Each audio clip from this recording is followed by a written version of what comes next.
Inside of the business, Sir Churchill Williams. My name is Lamille Truitt, and I'm your host. Another installment of Inside of the Business of the Choices You Make. Churchill, how you feel today? I feel all right, man. It's a pretty day out here in Houston. You know what I'm saying? We're taking advantage of the sunshine and the cool breeze. We don't get much of that, so, that's what's going on right now, so we're going to bask in it. You know, Church, this is another installment. One thing about this installment, Church, this chapter is pretty long compared to the other chapters. Right. And, when it comes to choices, Church, especially when in the area of parenting, there's a price of being there, but then there's also a price of being absent. So, Church, can you dive a little deeper or take us with you into this chapter when you had the thoughts of writing this chapter? Well, the chapter is chapter 8, the price of being absent, and just refers to making changes, the changes that are made, and the consequences or somewhat joy that come from those changes if you're present for your part on participation in the choices that were made. So if you're not there and then your kid's mother happens to end up with someone else, then okay, your kids could become someone else's stepkids. And from that point, they're being raised and under a type of government that's not established by the person that created them. So, that's a part of being absent. Right. And Church, I know you talk about government a lot in your book.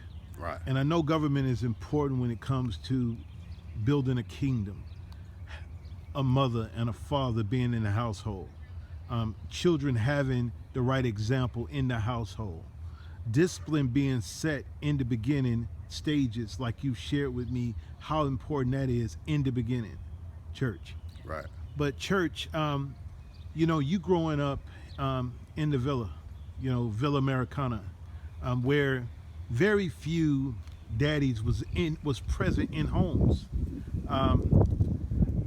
That's kind of difficult as far as getting the discipline if the mother was working all day. So can you share with us, Church, on how you developed your discipline without a daddy being present? My discipline was established by my mother. So that's where the discipline came from. It don't matter which individual parent is sowing into you. Right. Long as you receptive.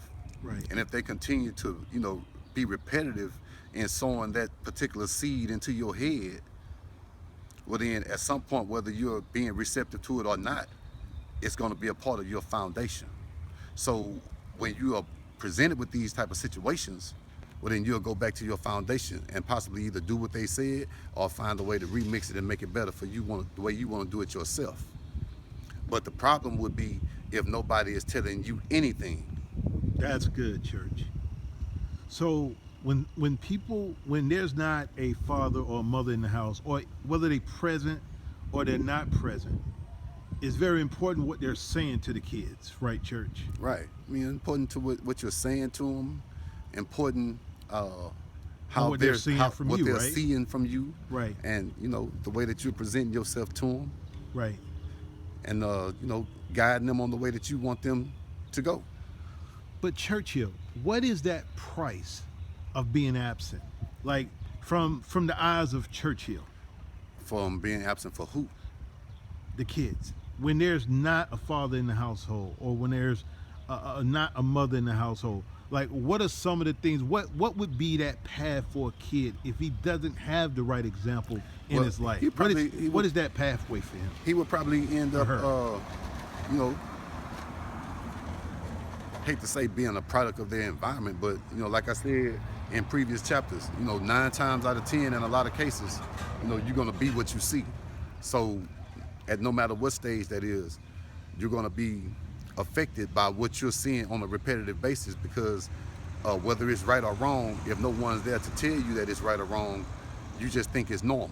Right, and that where it can be a problem at. Right. Because at that moment now, what you're judging it by is based on your own intellect and your own experience. And if you're limited, then you're gonna lean to your own understanding. Right.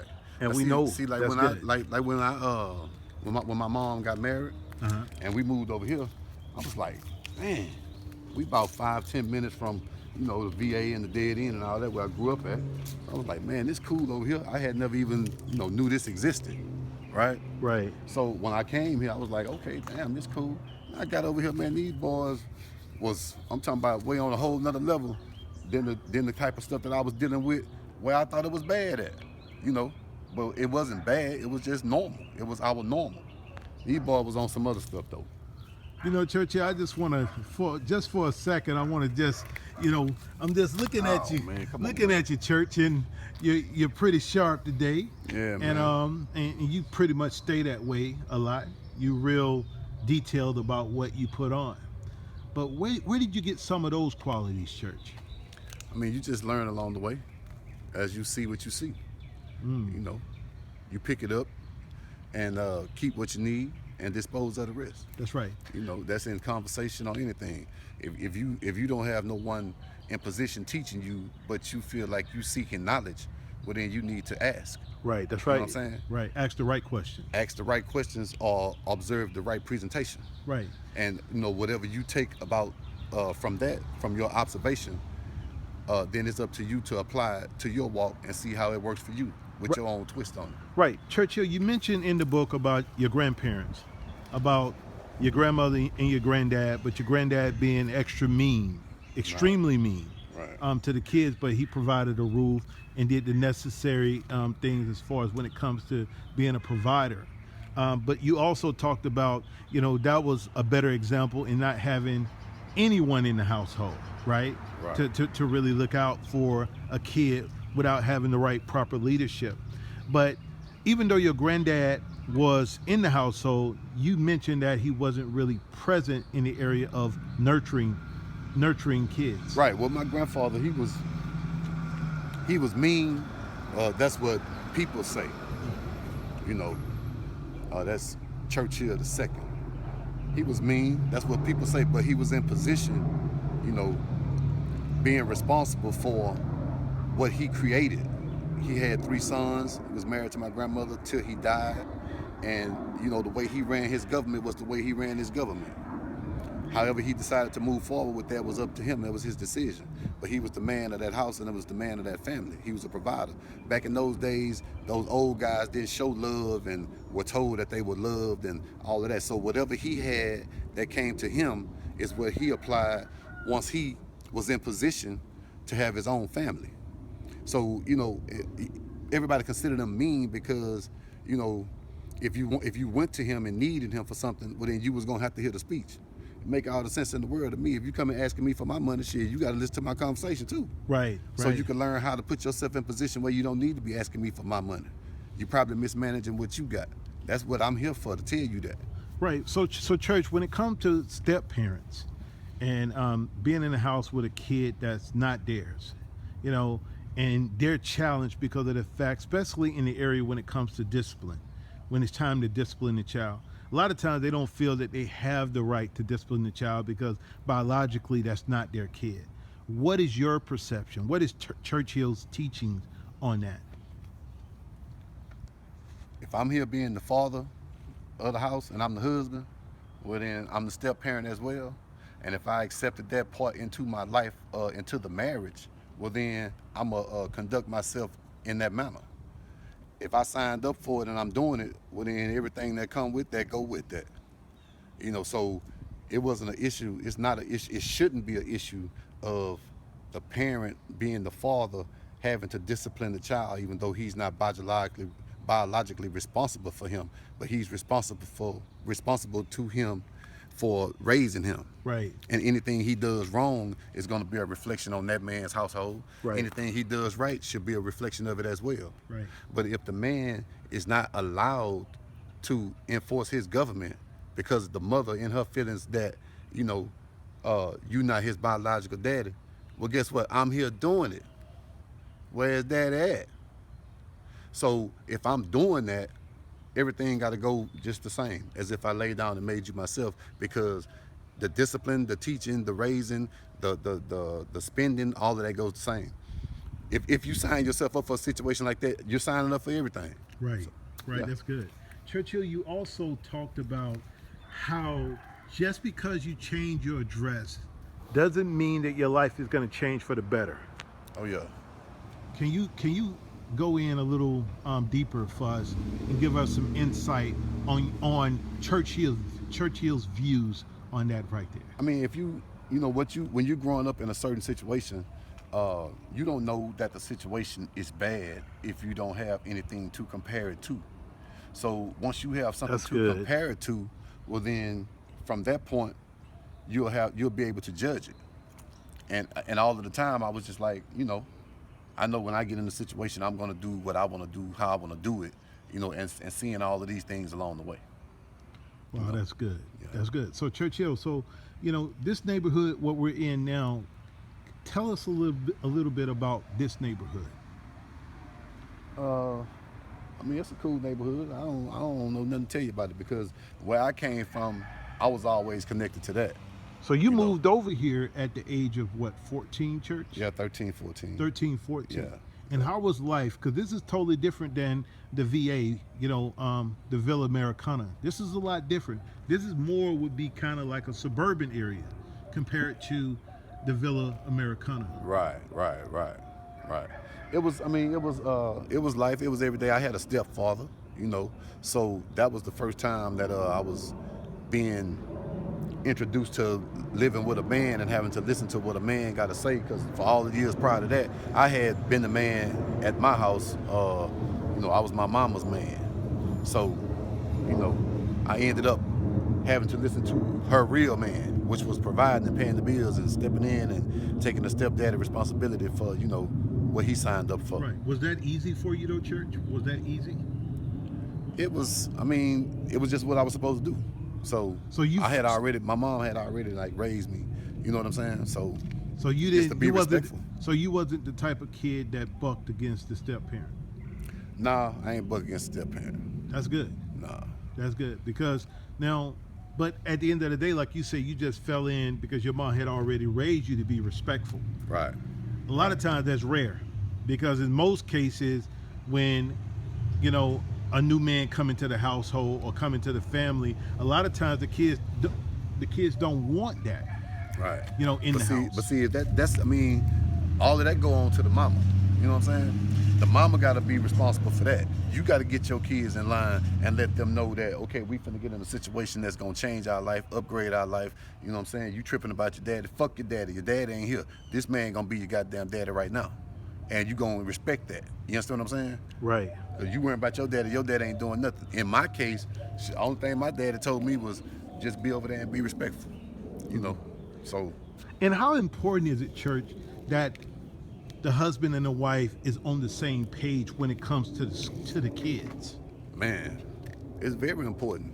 The husband and the wife got to be on the same page about everything. At least you got to try to be. Because Church, sometimes people have different beliefs on how they feel a child should be raised. Right. Right? Right. And if both parents are present, then they have to be on one accord, because it's so easy for kids to manipulate between parents when they both have different opinions. You would want it to be on one accord, but it just don't always happen like that. Because you can take an individual, like myself, that's from where we've been the last couple of weeks, to Villa Americana and the Dead End, and I'm, being a representative of what I seen growing up and how I seen things going, and what I think it should be from what I've been exposed to, I end up linking up with somebody from a totally different background. Well, then she not gonna see what I see if she had two parents in the house. I had one. So we coming from different places. You understand what I'm saying? Right. So we're gonna have different beliefs. I'm gonna believe one thing, you're gonna believe one thing. At some point we gotta find a place to meet in the middle, but we gotta do what's best for the children. As a man and a father, you know what I'm saying? At the end of the day, I'm gonna have my way, because I know what I'm doing and I know I gotta do this. That's what I would do. But everybody got to do it the way they do it, though. And when it comes to discipline kids, church, like, what is your philosophy on, if the kids break the rules? For the most part, we're going to talk about it. If you're breaking a rule, the only thing you're going to get yourself in trouble for is you ain't being productive at your job. And right now, at that age, is school. So if you at that school and you ain't taking care of your business like you're supposed to be, misrepresenting, your mother and your father, stepping out of here acting like nobody raising you, well then we gonna take care of that, because now you misrepresenting the kingdom. That's right. And that's the price of being present. And that's the price of being present. But then the things that, you're responsible for the good and the bad that come out of a kid, though, if you're there. That's and good. if you're not there, you're responsible for the good thing, you're responsible for the bad thing. Because it happened up under your government. That's right. That's right. Hey, this Inside the Business. I'm Sir Churchill Williams, the author of Inside the Business. Thank you again. Thanks a lot. Thanks again. Stay tuned. Follow me on Instagram. We're working on the movie right now. The author of My Mama Tears. That's good. And church, if someone wants to book you to speak to a group or come in and maybe for sessions or whatnot, right, how can they get in contact with you? Church? Email me at insidethebusiness@yahoo.com. Again, that's insidethebusiness@yahoo.com. Hey, thanks. Stay tuned. See you next week. You all take care.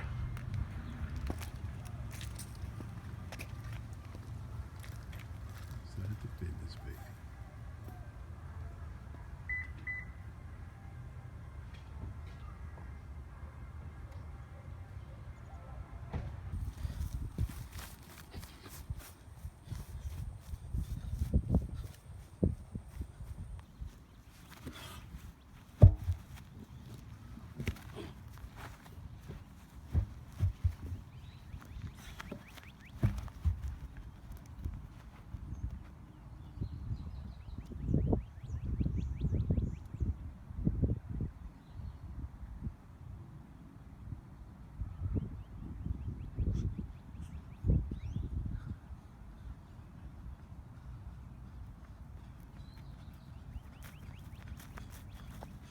Flip the tire 3 times.